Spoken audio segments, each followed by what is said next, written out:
السلام عليكم ورحمة الله تعالى وبركاته. إن شاء الله فيديو جديد ومفيد، نتمنى ينال إعجابكم. ما تنسونيش من لايك، كذلك اشتراك والبارطاج فضلا وليس أمرا.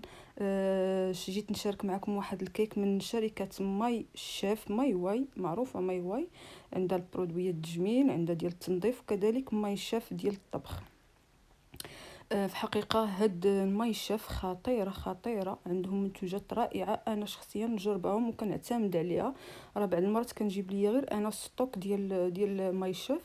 وكاين عاوتاني كيكون كوموند عندي ولا هذا، عاوتاني كنجيب يعني ستوك ولا واحد كمية كبيرة كيطلبوها ليا الناس، وانا كذلك تنتقدم لراسي، يعني كنخبي حيت كاين هاد الكيك والبرودويات اللي عند داكشي خطيرين، لذيذين والله. بحال دابا هاد الكيك ديال الفاني تقدري ديريها بحال الجينواز، تعمريها اولا ديريها لو شوا اللي بغيتي. كما كنقولوا دائما المراه المغربيه حاذقه، يعني اي منتوج عطيتي لها راه كتعرف كيفاش تخدمو وتزيد عليه ولا تطورو.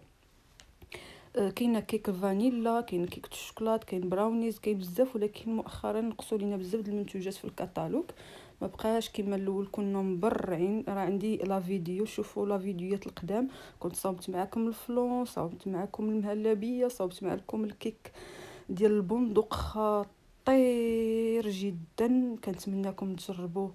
ماي شيف هاد البرودويات ديال النظيف خطيرين، وهذه شهاده زعما كنشهدها بصح ماشي كان انني غادي زعما نبارطاجي شي حاجه غير هكاك. كاين الفلون، كاين لاكلاص، عاد نجربو كلشي كيشكر لاكلاص.